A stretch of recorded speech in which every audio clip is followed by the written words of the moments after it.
We are constantly told that walking is the holy grail of exercise as we age. Doctors prescribe it, friends recommend it, and it feels like the safest way to stay active. And generally, they are right.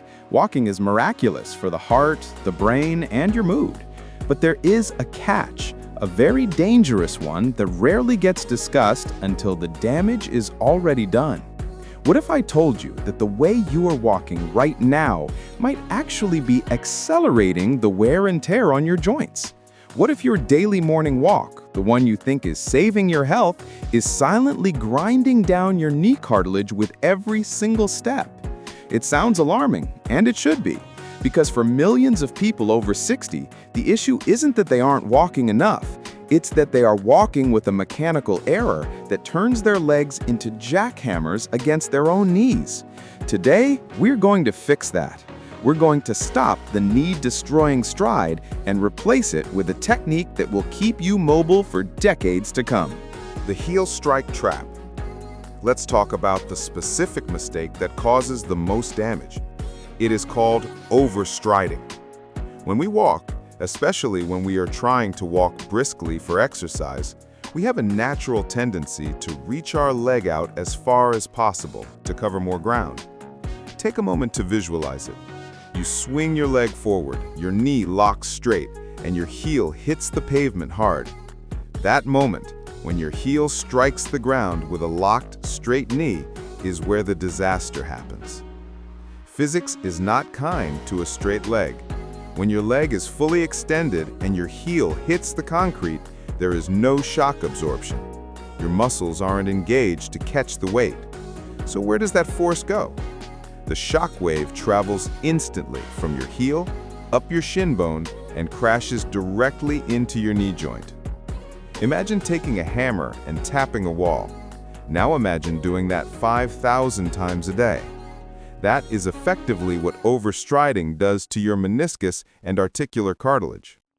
You are creating a repetitive microtrauma. You might not feel it on the first mile, or even the 100th, but over months and years, this high-impact force wears away the protective cushioning in your knees, leading to inflammation, osteoarthritis, and that nagging pain that eventually forces you to stop walking altogether. The soft step solution. So how do we fix this? How do we turn walking back into the healing medicine it is supposed to be? The answer lies in changing your stride mechanics. We need to move from a hard strike to a soft step. The first rule is to shorten your stride. This feels counterintuitive because we are taught that long strides equal power. But for longevity, short strides equal safety. When you take a shorter step, your foot lands underneath your hips rather than way out in front of your body. When your foot lands under your hips, your knee remains slightly bent. This is the secret. A slightly bent knee acts like a spring. It engages your quadriceps and hamstring muscles to absorb the shock of the impact rather than letting your bones take the hit. You are shifting the load from your joints to your muscles, which is exactly what you want.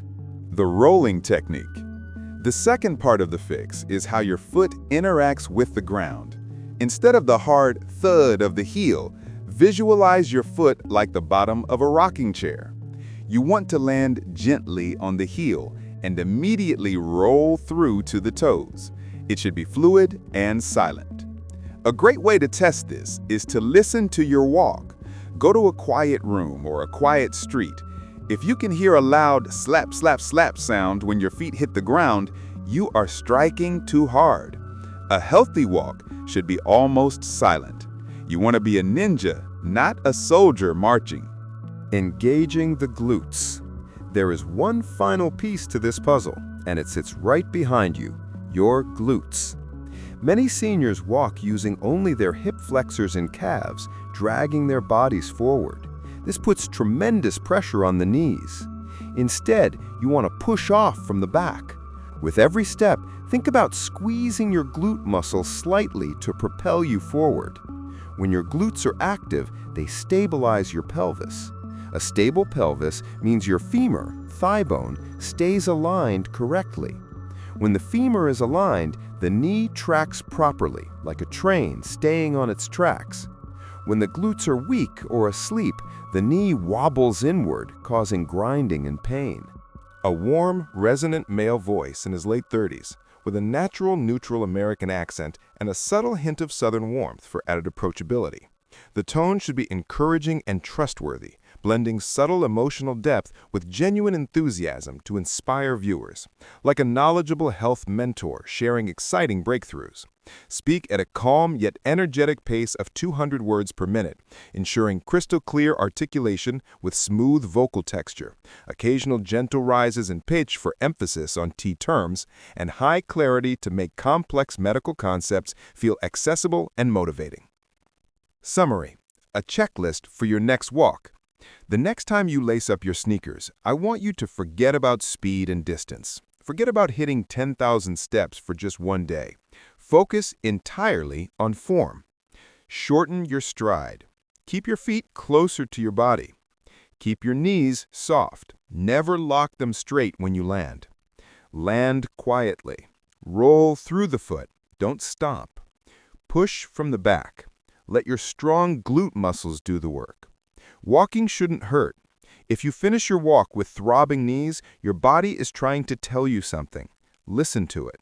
By making these small mechanical adjustments, you aren't just saving your knees for tomorrow, you are ensuring you can keep exploring the world on your own 2 feet for the rest of your life. Treat your joints with respect, and they will carry you as far as you need to go.